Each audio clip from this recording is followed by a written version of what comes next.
Veľa žien je na zoznamke stále tých istých.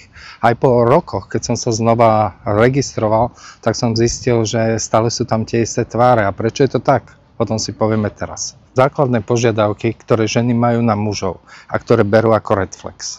Väčšina slovenských žien chce tmavé typy mužov. Chcú aspoň o 10 cm vyššieho muža.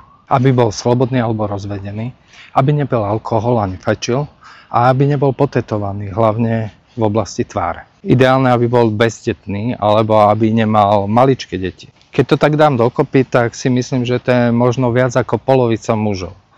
Čiže už o polovicu mužov prichádza a ešte keď zoberiem do toho aj nejaké záľuby a hobby, tak si myslím, že tá šanca nájsť nejakého normálneho chlapa pre nich je fakt, že mizivá. My muži to máme ale trochu inak. Ja si skôr vyberám ženu, ktorá mi je aspoň trochu sympatická, s ktorou dokážem komunikovať, s ktorou budeme si užívať život naplno, užívať si prítomnosť a nebudeme sa trápiť nejakými zbytočnými problémami.